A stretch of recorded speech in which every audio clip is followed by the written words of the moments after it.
RTI Live News. Ask for right. నమస్తే RTI Live News కి స్వాగతం. మహబూబ్ నగర్ జిల్లా కేంద్రంలో బుద్ధ భవనంలో తెలంగాణ రజక రిజర్వేషన్ సమితి జిల్లా యూత్ అధ్యక్షులు బుద్దారం శివకుమార్ అధ్యక్షతన 23/2025 గురువారం ఏర్పాటు చేసిన సమావేశానికి నేషనల్ దోబీ రిజర్వేషన్ సంఘ్ జాతీయ కన్వీనర్ నడిమింటి శ్రీనివాస్, రాష్ట్ర అధ్యక్షులు గోపి రజక, ఉమ్మడి జిల్లా గౌరవ అధ్యక్షులు కేతూరి శివన్న హాజరై మాట్లాడుతూ దేశవ్యాప్తంగా ఒకే వృత్తి చేస్తున్న ఏకైక కులం దోబీలు. అలాంటప్పుడు భిన్న రిజర్వేషన్లు ఉండటం వల్ల ఆర్థిక, రాజకీయ, సామాజిక అసమానతలు తలెత్తుతాయని, అది దోబీ కులానికే చాలా ప్రమాదకరమని తన ఆవేదన వ్యక్తం చేశారు. కార్యక్రమంలో జిల్లా యూత్ సంయుక్త కార్యదర్శి సిహెచ్ మనోహర్, పట్టణ వర్కింగ్ ప్రెసిడెంట్ మడలయ్య నాగేష్ తదితరులు పాల్గొన్నారు. నమస్కారం. సుదీర్ఘకాలంగా బీసీ ఉద్యమం పైన పోరాటం చేసినటువంటి పోరాట ఫలితంగా రాష్ట్ర ముఖ్యమంత్రి రేవంత్ రెడ్డి గారు బీసీల వాటాను బీసీలకు వస్తామని చెప్పి గట్టి నిర్ణయం చేసి 42% అమలు చేయడం జరిగింది. దానికి క్యాబినెట్ తీర్మానం ఆమోదం చేసుకుంటూ అసెంబ్లీలో కూడా ప్రవేశపెట్టి బీసీలకు 42% ఖచ్చితంగా అమలు చేస్తానని చెప్పి చెప్పడం జరిగింది. బీసీలకు ఉద్యోగ రంగంలో, వ్యాపార రంగంలో, ఆర్థిక రంగంలో, సామాజిక విద్యా రంగాలతో పాటుగా రాజకీయ రంగంలో కూడా పూర్తిగా అమలు చేయాలని కోరుతా ఉన్నాం ప్రభుత్వాన్ని.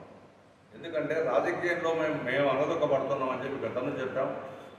గత దశాబ్ద కాలం పాటు కేసీఆర్ గారు చేసినటువంటి బీసీల పట్ల అవలంబించినటువంటి అకృత్యాన్ని ఒకసారి మనం స్మరణ చేసుకుంటే కొన్ని వేల మంది సర్పంచులు, జడ్పీటీసీలు, ఎంపీటీసీలు, ఎంపీపీలు, చైర్మన్లు పూర్తిగా కోల్పోవడం జరిగింది. ఇక్కడికే పేదవాళ్ళం బీసీలో. అందులోంచి బీసీ కులాల పైకి రాకుండా బలమైన సంకేతం పంపినటువంటి కేసీఆర్ గారు 22.5% అమలు చేస్తే ఒక్క బీసీ మంత్రి కానీ, బీసీ నాయకులు కానీ, బీసీ సంఘాలు కానీ మాట్లాడే స్వేచ్ఛ లేకుండా చేసినటువంటి మహనీయుడు కేసీఆర్ గారు. తెలంగాణ ఉద్యమం చేస్తే బాగుపడతామని మేము అనుకున్నాం, కానీ తెలంగాణ అవస్థ బడుగుల భక్తులు బాగు చేస్తామని చెప్పినటువంటి కేసీఆర్ గారు ఆ బడుగులే లేకుండా చేసే ప్రయత్నం మొదలుపెట్టినందుకు ప్రజలు మొదొకసారి ఆలోచన చేసి ఇలా కాంగ్రెస్ గవర్నమెంట్ పట్టణం కట్టడం జరిగింది.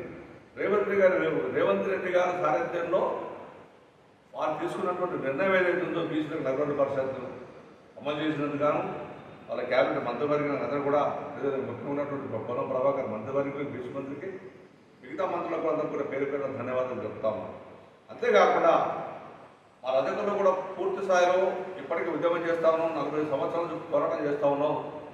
ఇష్యూలో చేర్చే అంశంగా ప్రధానంగా ఒకసారి రేవంత్ రెడ్డి గారు అసెంబ్లీలోనే మాట్లాడడం జరిగింది. వారు ఎమ్మెల్యే ఉన్నప్పుడు మరొకసారి జ్ఞప్తి చేస్తూ ఉన్నాం. ఎమ్మెల్యే గారు, రేవంత్ రెడ్డి గారు, రాష్ట్ర ముఖ్యమంత్రిగా మీరు ఇచ్చిన మాటను చేస్తున్నటువంటి విధానం మీరు అవలంబిస్తున్నారు కాబట్టి ఒకసారి రజకుల మీద దృష్టి సారించి మాకున్నటువంటి ఎస్సీ అంశాన్ని కూడా పూర్తి చేస్తే సంతోషిస్తామని తెలియజేస్తున్నాం.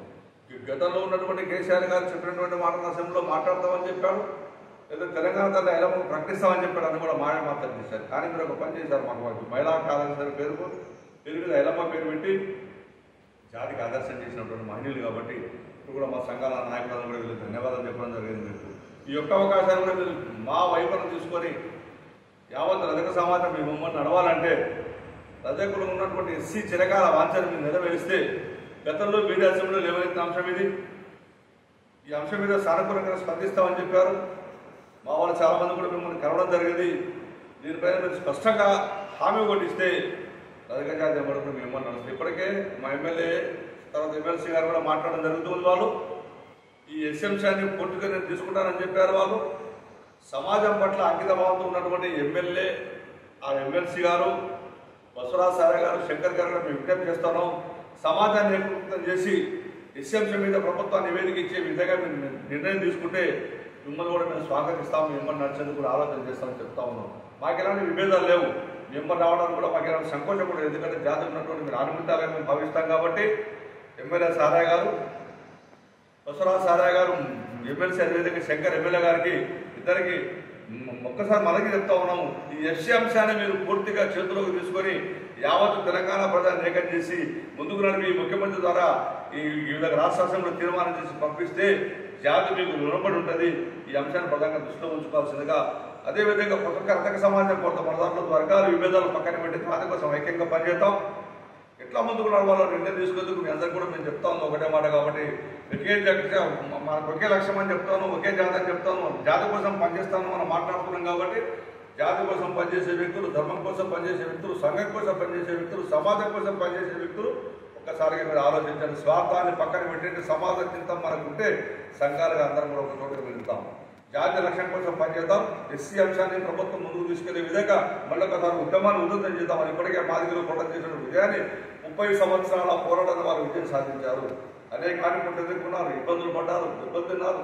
తనది అనేక మంది అమలు కూడా కావడం జరిగింది. ఆ తర్వాత ఇలా ప్రభుత్వం ముందుకు అడిగేసి ఎస్సీ అంశాన్ని సుప్రీంకోర్టులో వాళ్ళు నివరించిన అంశాన్ని పూర్తిగా పరిగణన తీసుకొని ఈ మొట్టమొదటి రాష్ట్ర ప్రభుత్వం మనం ఉన్నాడు తెలంగాణ రాష్ట్ర ప్రభుత్వం రేవంత్ రెడ్డి గారి కార్యక్రమం ఉన్నటువంటి ప్రభుత్వం కూడా అటు మారలకు మాదిగలకు సమన్యాయం చేస్తామని చెప్పి ముందుకు రావడం జరిగింది. కాబట్టి అసెంబ్లీ తీర్మానం చేసి ఆ తీర్మానం కూడా రేవంత్ రెడ్డి గారికి ధన్యవాదాలు చెప్తున్నాం. కాబట్టి బీసీలు అదేవిధంగా ఎస్సీల అంశాన్ని ప్రధానంగా తీసుకుని ముందుకు కలుపుతుంది. కాబట్టి మా రజకుల అంశాన్ని కూడా మీరు తీసుకొని ముందుకు కదిలితే మా ఎస్సీ అంశాన్ని ప్రధానంగా మీరు రూపొడిస్తే ఈ సమాజం కూడా యావత్తు కూడా మిమ్మల్ని నడవాలని సిద్ధంగా ఉన్నది. అదేవిధంగా బీసీ బిల్లు అసెంబ్లీలో ప్రవేశపెట్టి దీన్ని పూర్తిసారి దిగ్విజయం చేసిన దానికి మరొకసారి రజక సంఘాల తరఫున మీకు ధన్యవాదాలు, నమస్కారాలు చెప్తా ఉన్నాను. జై హింద్, జై రజక.